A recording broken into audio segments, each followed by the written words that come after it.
Well, I mean, where to begin? Because we've heard a bit about your companies and I guess your journeys to getting there, and I think there's probably a lot in the middle which you can never cover in sort of a short presentation, and I think it probably be quite useful to the people to know in the room.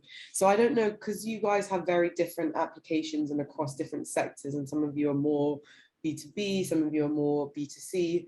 I guess it would be quite interesting as like a quick fire round from each of you to know, what were the biggest challenges when you were starting out, and yeah, if you could name one to begin with, and then it would be quite interesting to see kind of like the similarities and the differences between your sectors. So I don't know who wants to kick us off, but I've just seen Vishal unmute. If Yeah, you're gonna have to forgive me because my camera is still out of battery. No worries. So yeah, I can kick it off. I will be here, but I would say, to summarize, our biggest challenges is we're doing hardware, software, and AI, and we're stitching them all together during a global pandemic, a semiconductor shortage, and a severe supply glut in commodities.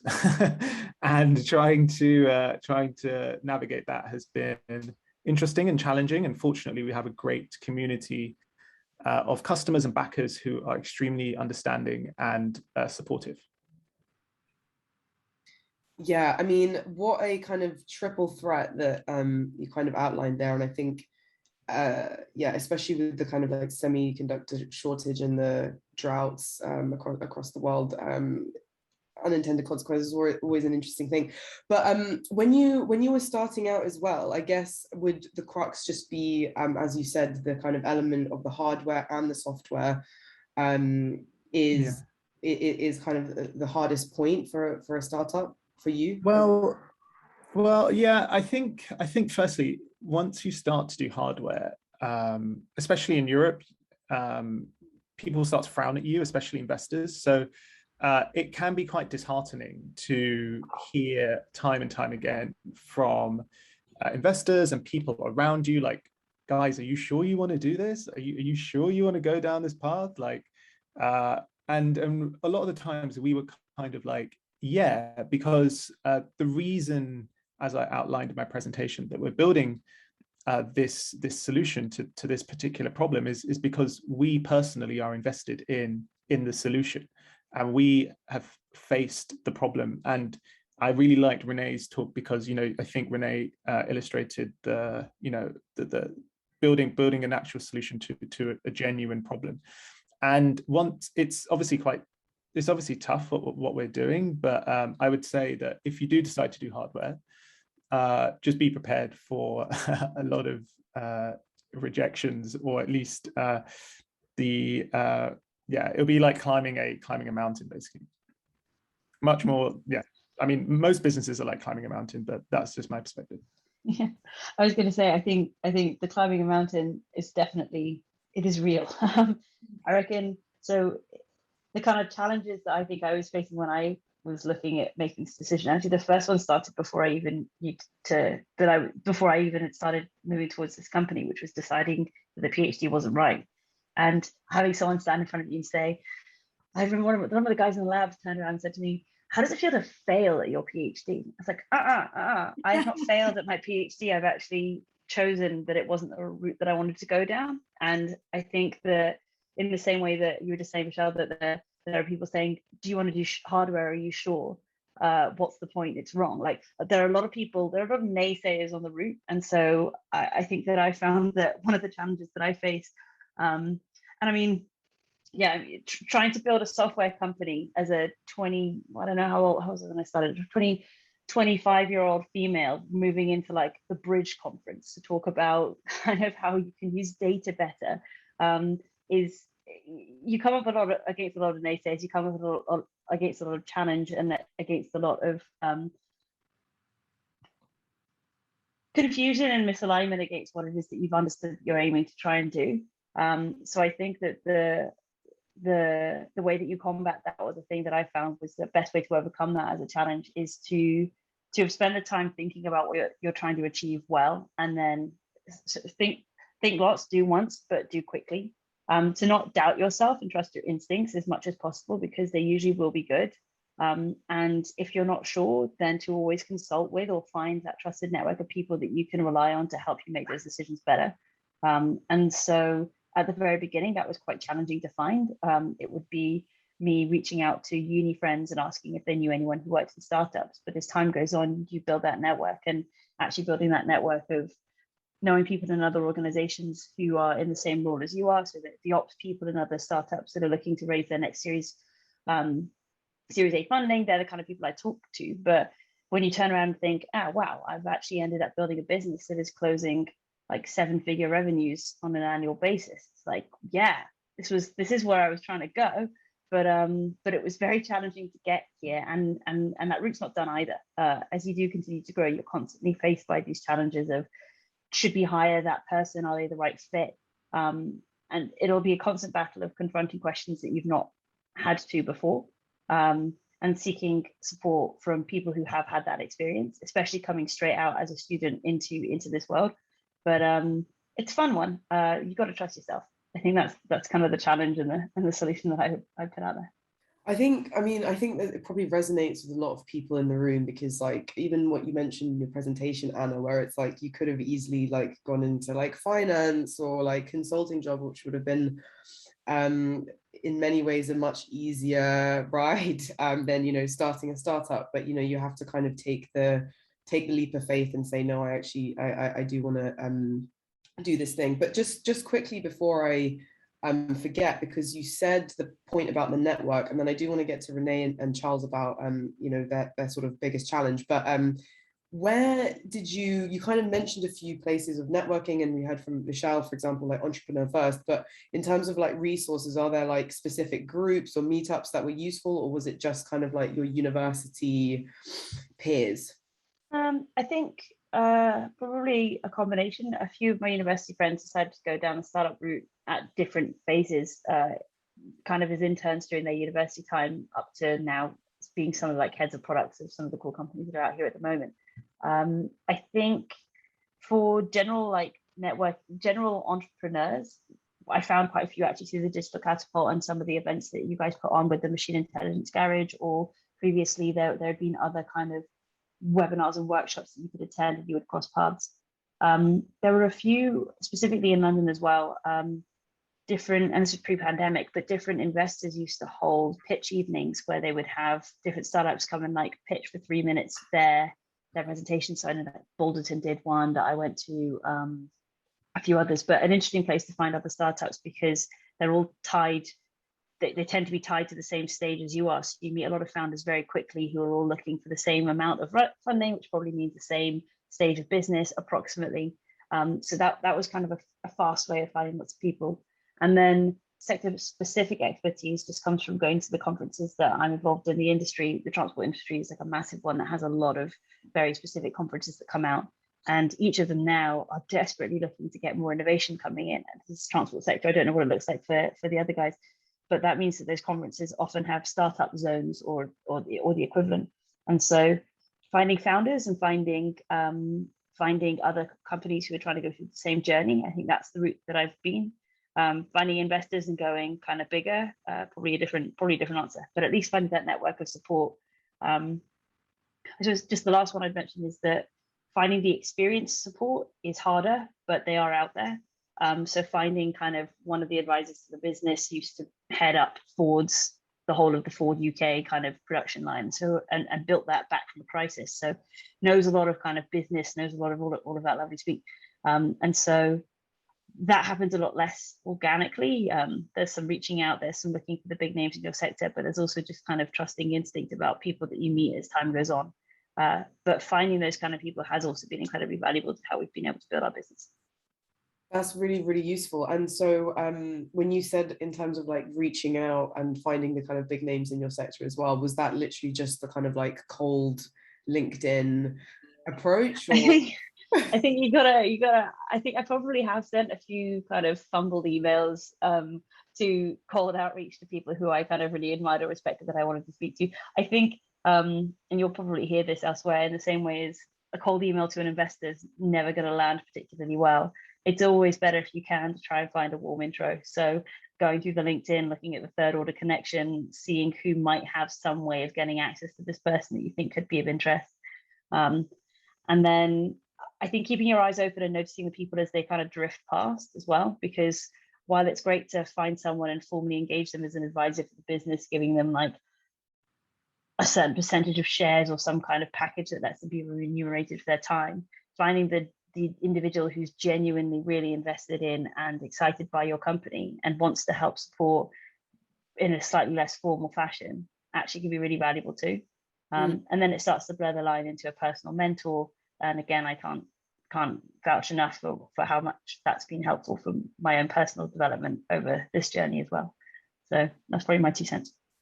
That's very, very useful. Sorry, go on, Renee. No, I was going to echo what you're saying, and in terms of actually growing your personal network. In terms of there is a saying called your network is your net worth.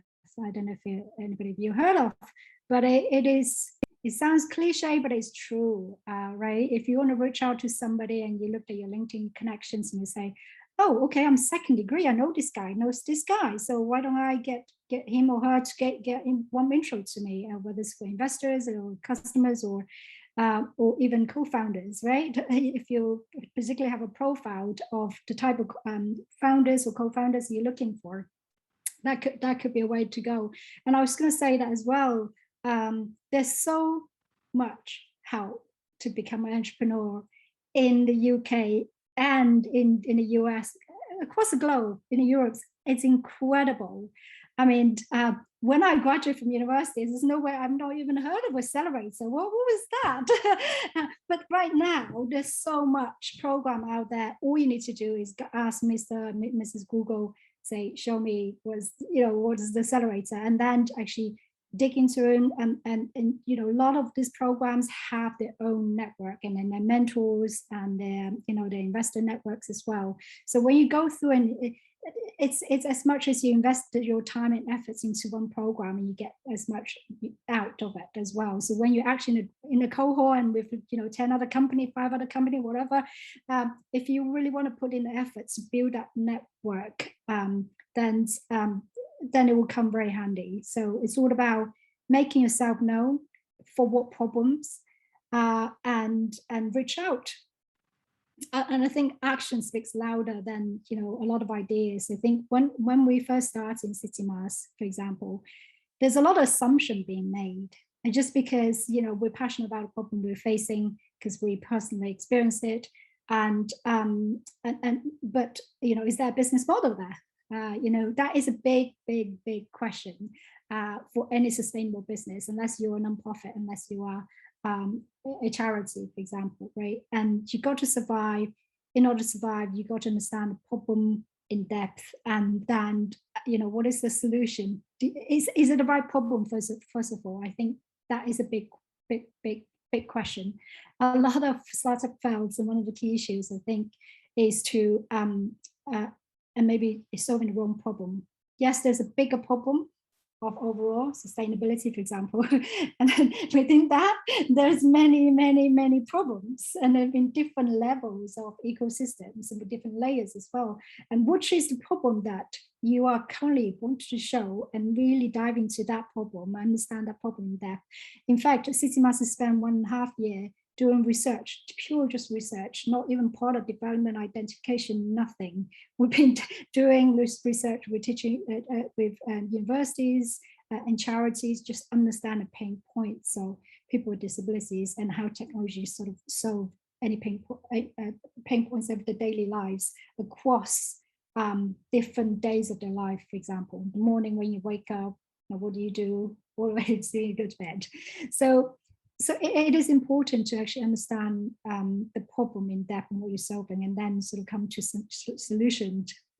Everything's iteration. I think for the difficulty of actually in the startup world, I found, based on my experience, is a lot of assumptions being made, and when assumptions being made and not being validated or being denied or accepted, that's a lot of time wasted.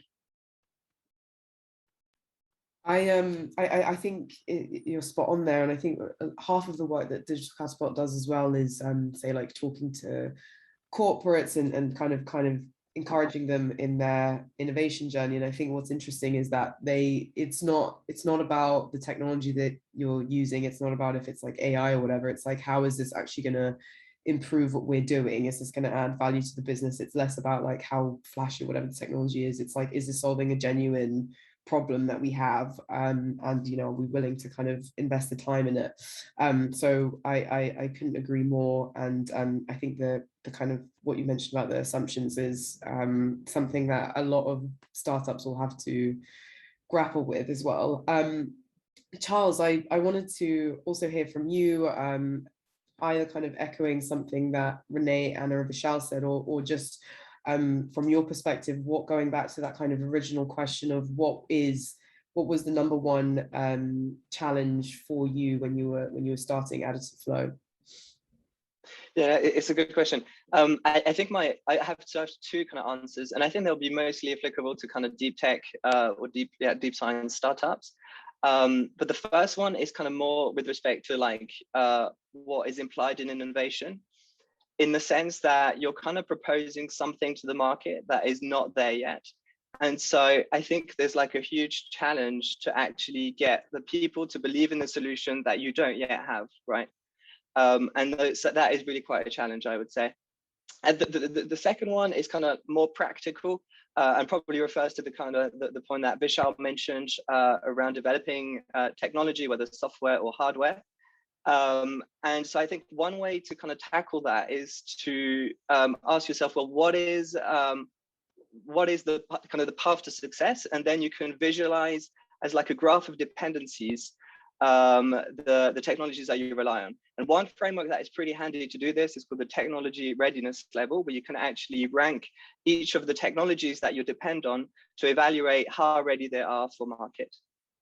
And so I think that's kind of one very kind of practical guide that can help you evaluate how much work you actually have to do before you can get your product to market, so that it's kind of sufficiently well working and polished and all that sort of stuff.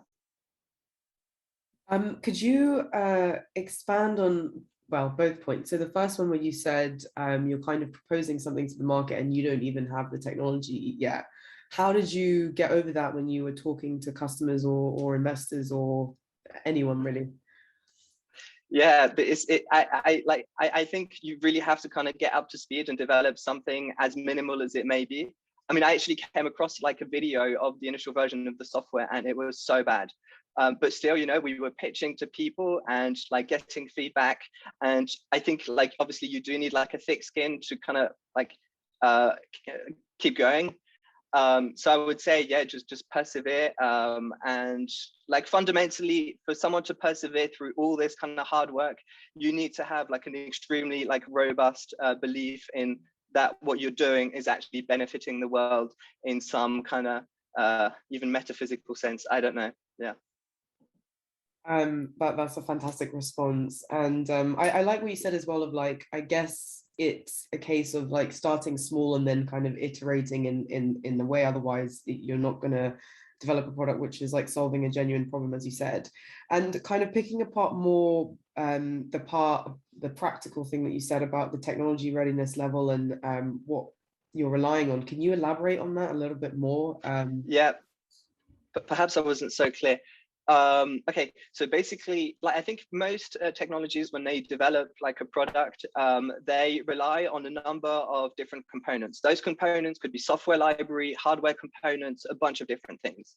And so I think if you can kind of take a map and map all these out, and then that basically gives you like a graph of dependencies for your product until it reaches sufficient maturity. And so each of those technologies can be evaluated using something called TRL, which stands for Technology Readiness Level. It's like a 10-level ranking system, and each of those has like a proper definition to them. And so I think, if I remember correctly, only when you get up until like 7 is the technology good enough to be marketable. And obviously you, in your graph of dependency, you don't want anything that's kind of like 5 or below, right? Because then your building block is not sufficiently develop for you to actually make money. And so I think, just to kind of summarize, taking this kind of very pragmatic look at the technology that you're developing and asking yourself, how much work do I actually need to get it to where it's marketable, is really important. That makes a lot of sense. And I guess as well, because you're in the sort of deep tech arena, it's perhaps common that people might be relying on components or elements which are just simply not at kind of level 5 or 7, as you mentioned as well.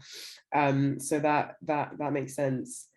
In terms of like investment journeys, because I think we've sort of like touched upon, and we've alluded to some of the support in general that has been received and kind of getting your first customers. What kind of advice would you give? I know we spoke about like not reaching out cold, for example, as well, but what kind of advice would you give to someone who is like speaking to their first investor?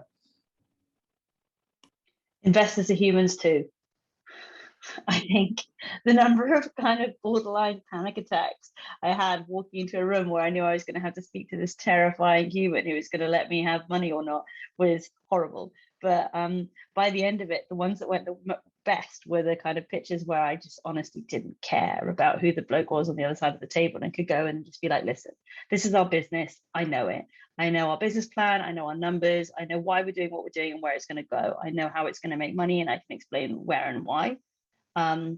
We're looking for a good fit. Why are you a good fit for us? Because we want to have the right people on our cap table who are going to go the journey and understand and invest in the company as we grow, and kind of in a really matter-of-fact way, just kind of have that attitude, and in a friendly way. Like, I'm not saying that I was being a dick, but it was just like getting that balance right of understanding that they're people, I know my business, and I want them to be a good fit, that they don't hold all the power in that relationship at all, because you are selling a portion of your company, which is hugely important and really valuable. And so it is very much a two-way deal. So appreciating that as a headspace going in completely changed my frame of mind for how those conversations went. And so we are venture backed. We've raised our first round of funding a few years ago, but actually been revenue generating for quite a while since. So haven't gone out to do a next round of funding yet. But when we do, the other thing I'd say about going into the investment rounds is get everything ready before you start, and then fundraise and then stop. Because fundraising forever drains the resources of your company. You have your senior leadership who are focusing on trying to raise money instead of building the company, and you've got to get the balance right. So I think treat investors as humans, and have your stuff together before walking into that room, and know your plan about where you're going to close before you start. I love that. Especially what you said about you don't want to, they don't hold all the power, and that like you should be almost interviewing them if they're suitable to be your investor. I think that's really powerful. And in terms of getting everything ready, what would you say are the absolutely critical things that you need to have ready before you can think about having a conversation with an investor? And is there such a thing as speaking to an investor like too soon? I reckon it's going to be very different for each of us, because we've got very different types of businesses. What you need to have ready looks very different if you're trying to sell a vision than if you're trying to sell a product. And so I think that Vishal will say something very, very different for how he's, crowdfunding as part of his process versus us kind of selling this big transformational idea to San Francisco investors on a roadshow out there. But what do you need to have ready? I think you need to have your pitch, your story right, and know that it sells the value that it needs to sell to get the thing that you're asking for, which I know sounds very cryptic, but the next piece of advice would be, you can't speak to investors too soon, but you shouldn't speak to your tier 1 top target investors first. Find some earner ones that sit slightly below, an old uni friend who's gone into venture capital or whatever you might be able to stumble across, to say, listen, this is my pitch, can I pitch it to you and you can help me work on it, and hear what their perspective has, because practice does make perfect, and testing your pitch with the market is hugely valuable. But in terms of what the content needs to be, it really does depend on the business that you're trying to build, I think.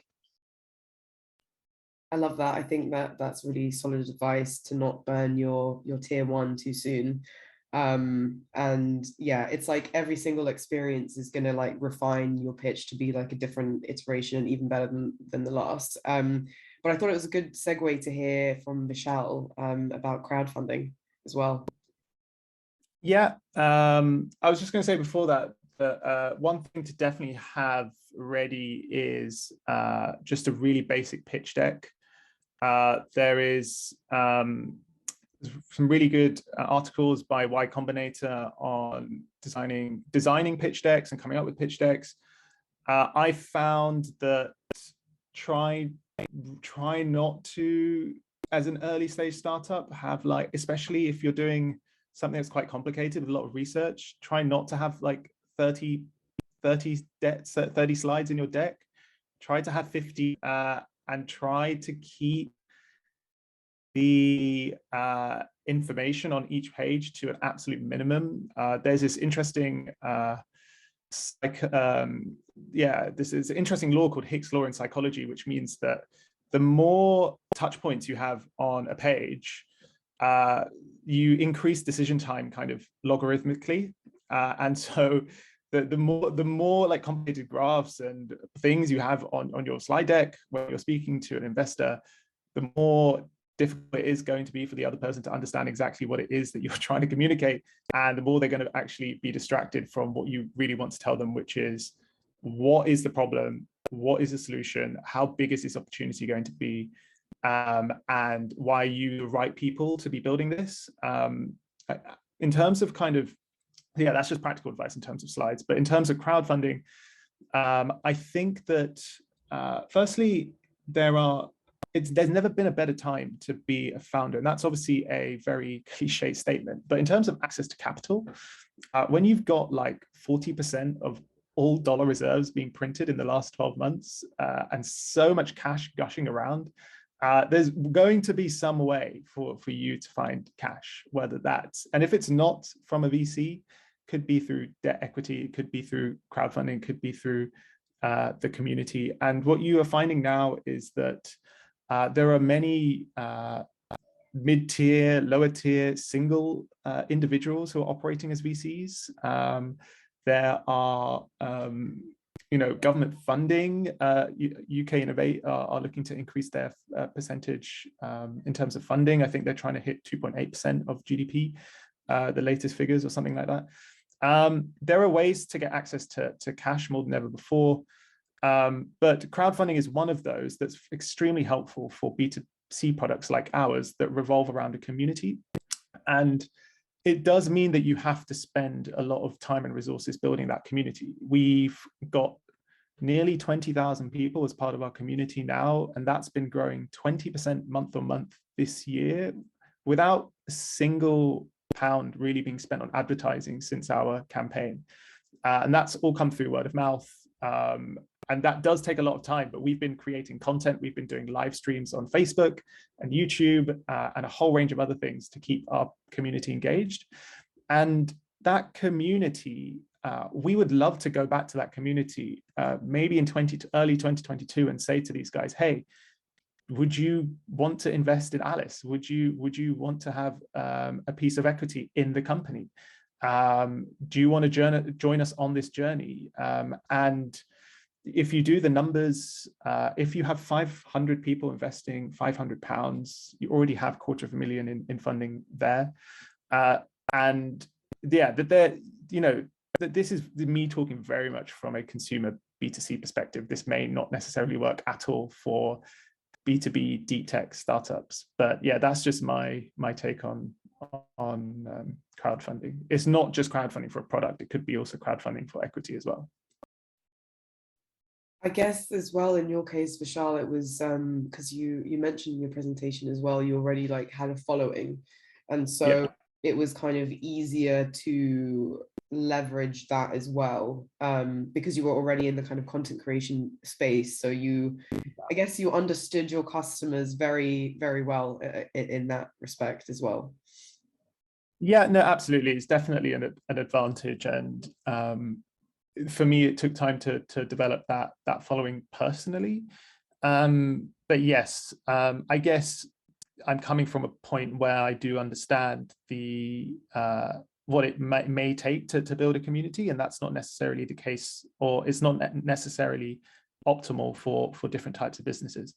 But for those in the audience that may be considering a community-driven B2C or even B2B community-driven product, I think Revolut is a great example of a company that really got the crowd involved about 10 years ago when they went on, I'm not sure if it was Crowdcube or Seedrs, but they basically got tons of people to chip in one of their rounds.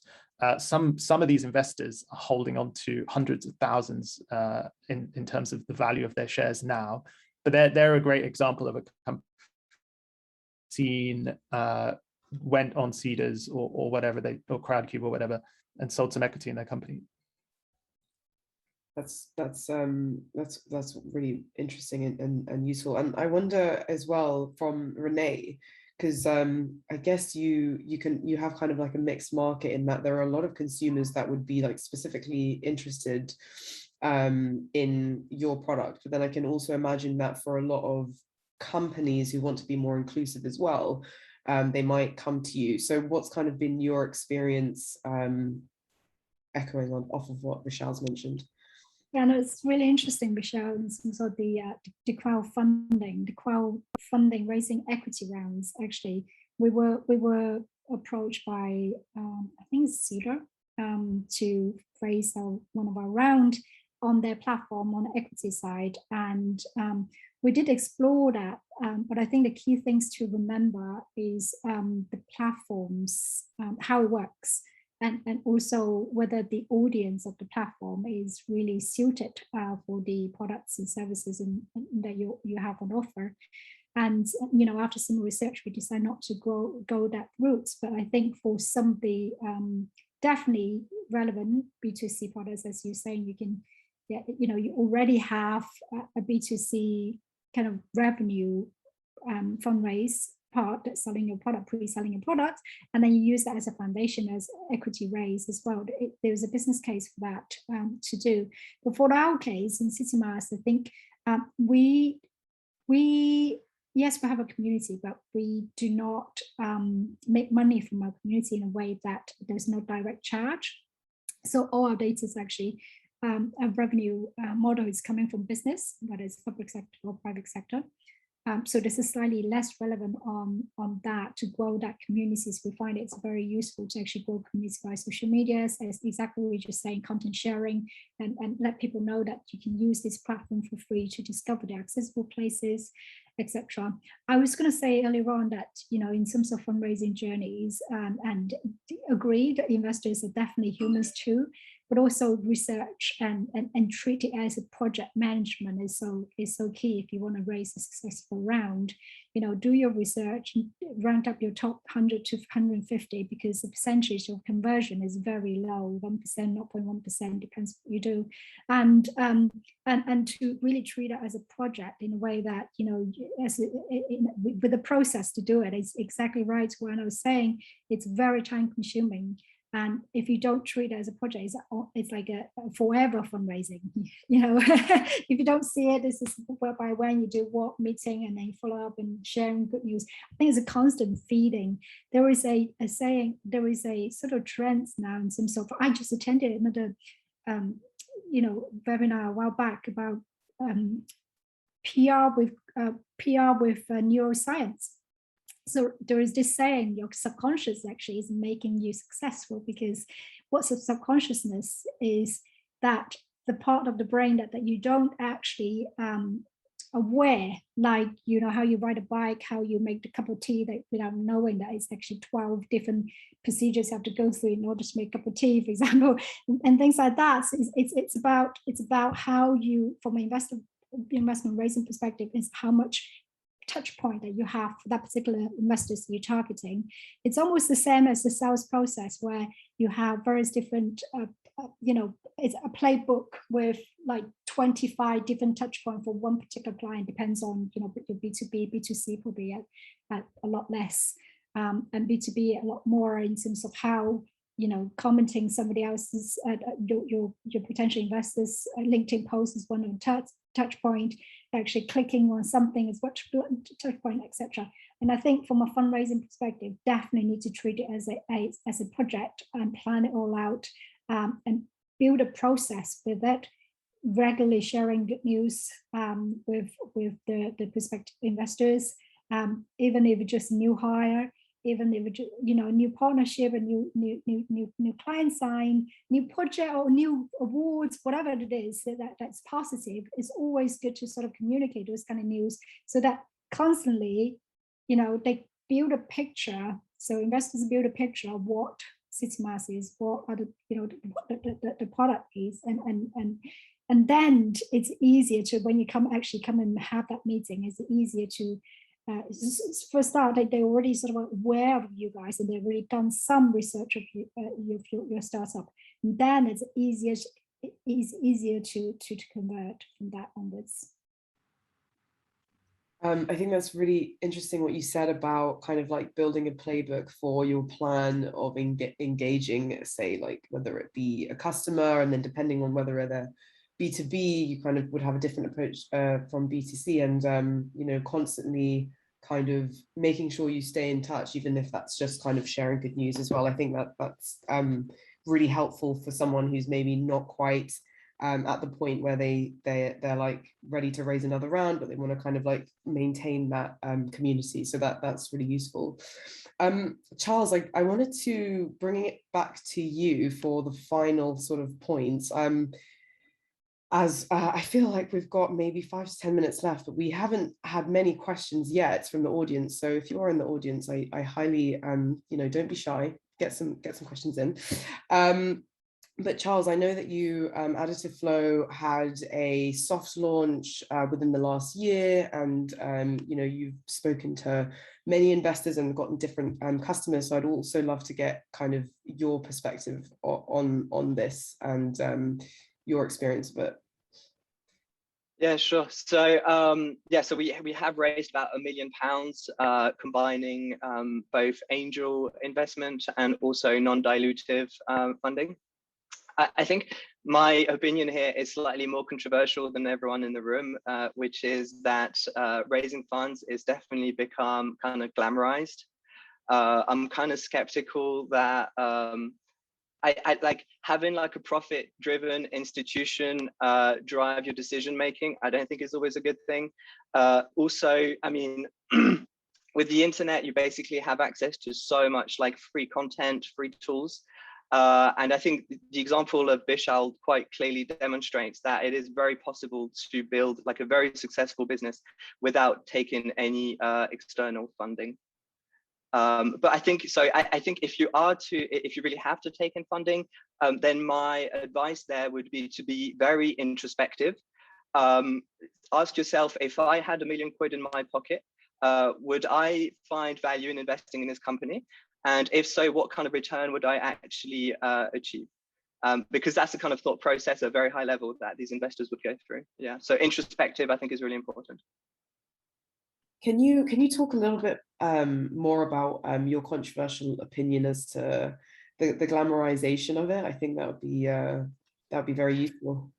Well, I think the Dragon's Den is an example of that, right? Where people are going on TV and they're raising money, and like there's like kind of this vision that if you have like a reputable investor name under your company, then you immediately have success. But that is so far from the truth. I think success really comes from the people who are going to be using your product. So therefore, if you can get the kind of like emotional involvement, or ideally like financial involvement into your project, you're kind of putting yourself in a far better position to actually succeed. And if later down the line, that is something you want to look at to scale rapidly, then you're already in an extremely good position to do so, since your product is already market validated. Yeah. I wanted to ask you as well, because I think in your sort of application, which is very deep tech, were you, and you said you get success with people using it, were you able to, you know, building up to your soft launch, for example, were you able to rely on those, like a small pool of users to kind of validate and test how it was doing? Did it kind of like contribute to any product iterations as well? Like, how did you rely on that community of people using your products? Yeah, no, I think that's a very good question. We have a very close kind of user group which are very tolerant to annoying bugs, and they will let us know. So yeah, we ship on a 2 weeks basis, and they test the product, and then they feed feedback to them. And I think, you know, I'm no expert on psychology, but there seems to be kind of a psychological trait that one can exploit, where if they feel part of a team or part of something special that is happening, then they're much more inclined to go through the additional steps that the bugs would cause. Yeah. And I guess it also comes from what we've spoken about today, which is like you are like solving a genuine problem and improving how they can work. So they're more likely to kind of help you and give you the feedback of like, this didn't quite work, and can you please make improvements? So that's really cool as well. I think yeah, that's kind of like awesome that you can leverage your sort of users to do that. I don't know if anyone has any kind of, from the panel, has any conclusionary thoughts, but we have one question from the Q&A, which we can also start to discuss. But before we get on to that, does anyone have any sort of final points? I think I saw Vishal unmute at some point, and then we were, no? Oh, you're here. I think we can go ahead. We can go ahead. Brilliant. Okay. So the question that we have from Sharon, thank you very much, Sharon, is, when do you feel a startup stops being a startup, or do you think you will always feel like you were at the beginning of your journey as you can constantly develop your idea? Excellent question. I think a startup stops being a startup when you start hiring MBA students. No, I'm joking. No, that was a joke. I think, yeah, you know, it's no offense to any MBA students in here. Yeah, I don't know, a startup, it's an interesting one, because you can still be a startup when you're raising Series D. Yeah, I don't know what the true answer to that is. I think a startup has a very particular kind of soul and very particular kind of company ethos that's very challenger, very kind of cavalier, one that's willing to take the risk where incumbents in the industry are not willing to take the risk, and find that opportunity. Well, you've gone on mute. I don't know if that was intentional. Yeah, that was a wrap. Yeah. Oh, okay, great. Yeah, I think, I mean, I'm sure that probably a lot of people can relate. Maybe Renee, I saw you nodding to what Vishal was saying. Yeah, no, I was just saying that, you know, for me, it feels like startup is the culture. So it depends on how you like to run your organization, right? If you like your organizational part, your organization stay really agile, stay really hungry in terms of innovation, stay really, you know, dynamic as the market develops, as the demographic, you know, is changing, etc. So for me, startup, the perception of startup is you're constantly innovating, you're constantly testing your assumptions, you're constantly, you know, confirming or denying your hypothesis in various different experiments. So if you create that kind of culture within an organization, and it's you know, that's what I feel like a startup is. To answer the question, you know, when do you have to? You don't have to stop being a startup. I would say, you know, you can continue to grow your organizations, and you run an organization in a way that's continued to be profitable, continue growing in terms of revenue, in terms of users, in terms of employees, and it's just, you know, whether you would like the organization you're running to remain agile, to remain innovative, to remain, you know, on the cutting edge from that perspective. Yeah, I think again that will resonate, because you know, you can immediately feel the culture of a startup. I would say for better instead of for worse, but yeah, that's fantastic. I don't know if anyone has any sort of final points. Otherwise, I will summarize our discussion. Are we happy? Great. Well, firstly, thank you so much to all four of you, because I feel like we've had a really fantastic discussion and we've covered a lot. You know, we've spoken a lot about like the leap of faith and like meeting your co-founder in the specific places where you can grow your network and potentially meet that person or individuals. I think we've spoken a lot about investment and the kind of practical steps that people should be thinking about, as well as again, practical steps with, for example, technology readiness levels, and sort of different approaches to that, whether you know, founding a company is more like on a research basis or and understanding the problem. So I hope that for everyone in the audience, you can kind of take away some practical guidance and advice from this conversation. And yeah, immensely grateful to our four wonderful startups and innovators in the room. And yeah, I guess I'll hand it over to Sharon to close us. But yeah, thanks so much to all. Yes, thank you. Thank you very much. Thank you. I thought every single one of your talks was really informative, and it was great to see such a wide range of different skills and different target audiences and different products that are being developed as well. And I think you touched on everything so beautifully. There are a couple of things that went slightly over my head. I don't know what Series D is. I know that B2B, I think, is business to business, but I think there's a terminology that I think seems like a secret handshake that sometimes comes across when you're starting into a new world. So it'd be good to understand that a little bit more, but I'm sure that we can find that out through any of the wonderful opportunities we've had from today. Thank you for giving us your time this afternoon, for sharing your journeys and also what your businesses do. And thank you to everyone who's attended today, who's stayed on from this morning and given up their time as well. So this is closing up the Student to Startup. I hope it's been informative and valuable to you all, and thank you once again.